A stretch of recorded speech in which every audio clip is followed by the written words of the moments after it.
தீபாவளி வந்தாலே நெறைய ஸ்நாக்ஸ் செய்வோம். முறுக்கு, ஓட்ட வடை, அதிரசம் இந்த மாரி நெறைய பலகாரம் செய்வோம். அந்த வகையில இன்னைக்கு நம்ம செய்ய போறது முறுக்கு தான் செய்ய போறோம். ரொம்ப ஈஸியா, சுலபமா செஞ்சு முடிச்சிடலாம். குழந்தைங்களுக்கு ஈவினிங்ல ஸ்கூல் விட்டு வரும்பொழுதும் குடுக்கறதுக்கு நல்லாயிருக்கும். அதே மாதிரி 1 வாரம் 10 நாள் ஆனா கூட கெடாம நல்லாயிருக்கும். இப்ப இந்த முறுக்கு எப்படி செய்றது? அதுக்கான ப்ரிப்பரேஷன பார்த்துரலாம். நான் வந்து ஒரு 1/4 கப் அளவுக்கு பொட்டுக்கடலை எடுத்து மிக்ஸியில அரைச்சுட்டு, இத வந்து ஜலிச்சுக்கிறேன்.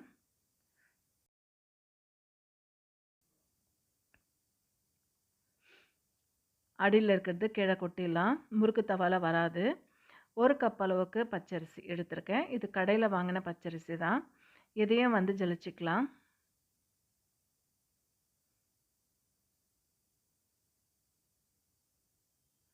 ஜலிச்சாச்சு. இப்ப இதுல ஓமம் சேர்த்துக்கிறேன். ஒரு 1/2 டீஸ்பூன் அளவுக்கு. ஒரு 1/2 டீஸ்பூன் அளவுக்கு எள்ளு, கருப்பு எள்ளு சேர்த்துக்கிறேன். வெள்ளை எள்ளு இருந்தாலும் சேர்த்துக்கலாம். நான் கருப்பு எள்ளு சேர்த்துருக்கேன். சால்ட்டு சேர்த்துக்கலாம். நான் வந்து ஒரு 1/2 டீஸ்பூன் அளவுக்கு சால்ட் சேர்த்துருக்கிறேன்.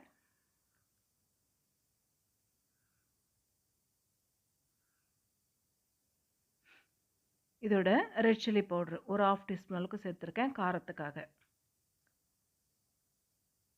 இப்போ இது எல்லாத்தையும் மிக்ஸ் பண்ணிக்கலாம். உப்பு, காரம் அப்பதான் எல்லா இடத்துலும் படரும். அதுக்கப்புறம் தான் நம்ம தண்ணி ஊத்தி கொஞ்சம் கொஞ்சமா மிக்ஸ் பண்ணிக்கணும். இப்போ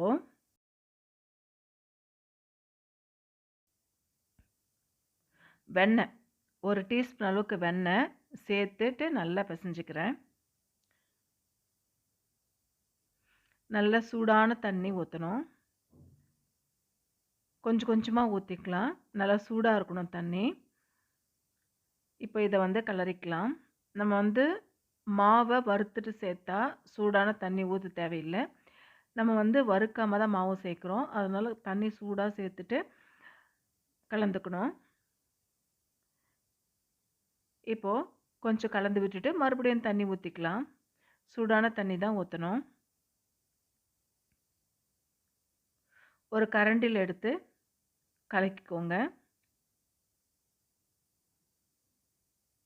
ஆறுனதுக்கு அப்புறமா இத பிசைஞ்சுக்கலாம்.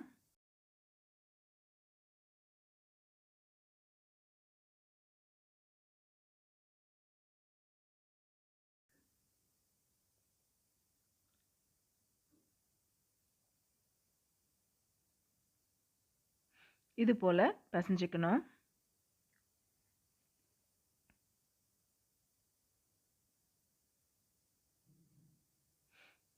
இந்த மாரி பிசைஞ்சு எடுத்துக்கணும். பாருங்க. ஒரு சப்பாத்தி மாவு பதத்துக்கு பிசைஞ்சுக்கணும். இப்போ ஒரு பேன்ல ஆயில் விட்டுட்டு, ஆயில் சூடானதுமே நம்ம வந்து முறுக்கு தவால போட்டு எடுத்துற வேண்டியது தான்.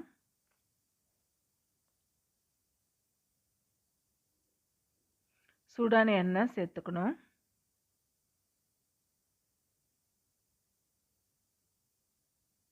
எண்ணெயும் நல்லா காஞ்சு வந்துருச்சு.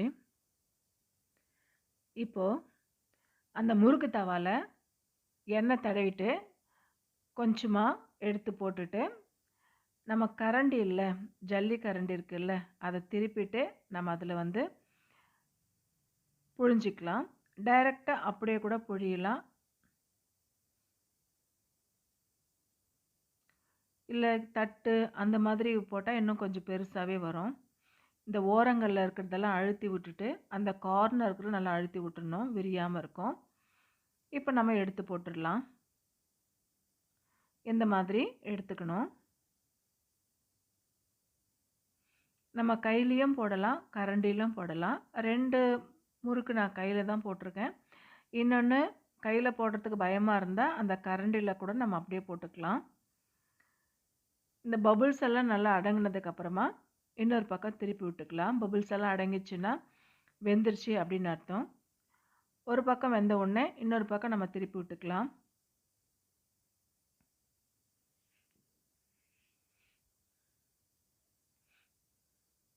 அந்த சலசலப்பெல்லாம் அடங்கிருச்சு பாருங்க. இது வந்து வேற இன்னொரு பக்கம் திருப்பி விட்டுட்டு, ஒரு 3 நிமிஷம் கழிச்சு நம்ம எடுத்துடலாம். 2 பக்கம் நல்லா வெந்து வந்துரும்.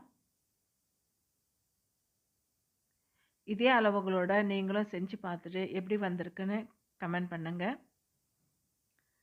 இப்போ 2 பக்கமும் வெந்து வந்துருச்சு. இத வந்து எடுத்துறலாம்.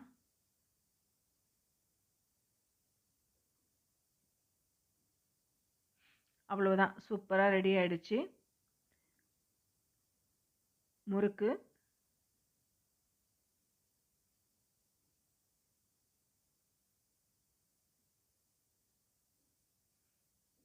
இதே போல நீங்களும் செஞ்சு பார்த்துட்டு எப்படி வந்திருக்குன்னு கமெண்ட் பண்ணுங்க.